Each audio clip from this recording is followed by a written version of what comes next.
Bismillahirrahmanirrahim. Assalamualaikum warahmatullahi wabarakatuh. Perkenalkan, nama saya Elma Tahira Husnun, NIM 1056411099719 dari kelas IP 4C.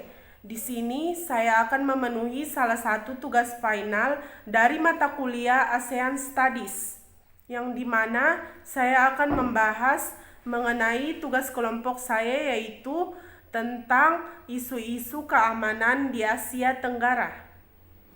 Seperti yang kita ketahui bersama, ASEAN atau The Association of Southeast Asian Nations merupakan sebuah organisasi regional di kawasan Asia Tenggara dengan semangat untuk membangun kesejahteraan bagi negara-negara anggotanya. Ada 5 isu-isu keamanan di Asia Tenggara yang akan saya bahas. Yang pertama yaitu isu keamanan di Semenanjung Korea dan upaya damai parlemen. Masalah keamanan kawasan yang belum terlihat solusi damainya menjadi keprihatinan masyarakat internasional, mengingat implikasinya terhadap stabilitas kawasan. Semenanjung Korea merupakan salah satu kawasan yang hingga kini masih menghadapi persoalan keamanan sebagai akibat dari belum dicapainya kesepakatan damai antara Korea Utara dan Korea Selatan, dan isu nuklir Korea Utara yang menimbulkan kekhawatiran internasional, khususnya negara-negara di kawasan. Berbagai upaya damai telah dilakukan untuk meredakan ketegangan dan mencari solusi damai atas masalah keamanan di Semenanjung Korea. Namun upaya damai tersebut belum membuahkan hasil karena ketidakpercayaannya masih kuat hingga menghinggapi para pihak yang saling berlawanan. Korea Utara versus Korea Selatan dan Korea Utara versus Amerika Serikat.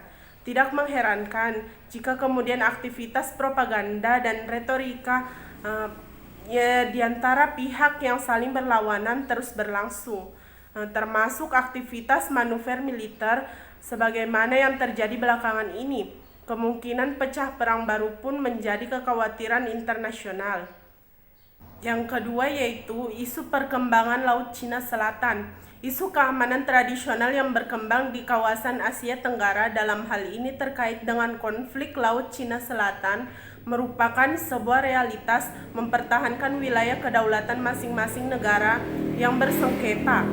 Hal ini tidak terlepas daripada upaya untuk mempertahankan wilayah kemerdekaan oleh pihak yang bersengketa, baik itu Cina, Filipina, maupun Vietnam. Kekuatan militer yang kemudian menjadi pilihan utama dalam penyelesaian konflik di Laut Cina Selatan ini merupakan sebuah upaya yang diambil untuk menjaga kedaulatan wilayahnya, namun pada akhirnya Cina lebih diuntungkan karena mempunyai kekuatan militer yang lebih besar dibandingkan Filipina dan Vietnam. Konflik Laut Cina Selatan juga melibatkan langsung beberapa negara anggota ASEAN, menjadi prioritas perhatian ASEAN dalam bidang politik keamanan, terutama pasca Perang Dingin.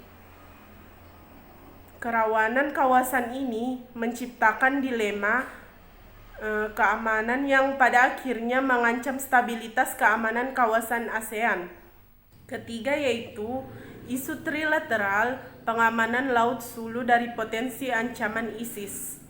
Isu ini tentunya sangat nyata pada saat ini dan harus memerlukan perhatian dan tindakan bersama yang konkret dan serius, karena ancaman bahaya terorisme dan radikalisme.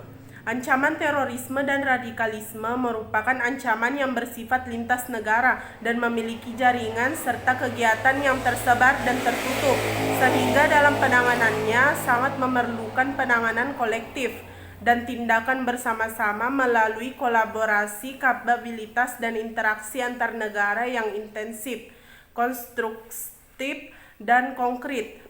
Di kawasan Asia Tenggara, Filipina Selatan telah dijadikan sebagai salah satu basis kekuatan ISIS yang ikut memicu aksi teror lain di kawasan Asia Tenggara. Kelompok ini terus berencana untuk membangun Daulah Islamiyah Khatibah Nusantara, yang dimana aliansi dari divisi Islamic State Asia Timur di bawah kendali struktur ISIS pusat yang dipimpin oleh Abu Bakar al-Baghdadi yang berbasis di Syria dan Irak. Yang keempat yaitu isu perkembangan krisis Rohingya. Etnis Rohingya merupakan penduduk minoritas Islam yang bermukmin di Provinsi Arakan, kawasan barat laut Myanmar pasca kemerdekaan Myanmar. Rohingya memegang peranan penting dalam pemerintahan Jenderal Aung San di Myanmar. Ada beberapa latar belakang krisis Rohingya di Myanmar. Yang pertama yaitu etnis Rohingya memiliki status yang berbeda dibandingkan dengan etnis minoritas lain. Yang kedua, etnis Rohingya dianggap sebagai imigran gelap dari Bangladesh. Yang ketiga, etnis Burma di Myanmar tidak ingin bersaing dengan Rohingya di bidang perekonomian. Yang keempat, kecemburuan etnis Rakhine terhadap etnis Rohingya. Pada tahun 2017, militer Myanmar melakukan tindakan pengusiran paksa etnis Rohingya dari Provinsi Rakhine. Setelah itu, etnis Rohingya mengungsi ke berbagai negara di Asia Tenggara dan Asia Selatan. PBB dan ASEAN turut ambil peran dalam upaya penyelesaian krisis Rohingya. PBB mengungkapkan bahwa tindakan militer Myanmar merupakan aksi pemberantasan etnis yang melanggar kemanusiaan. Yang kelima yaitu isu terorisme dan beban ancaman keamanan kawasan Asia Tenggara pasca runtuhnya WTC Amerika Serikat. Terorisme secara de facto aktivitasnya telah terbukti merugikan banyak pihak.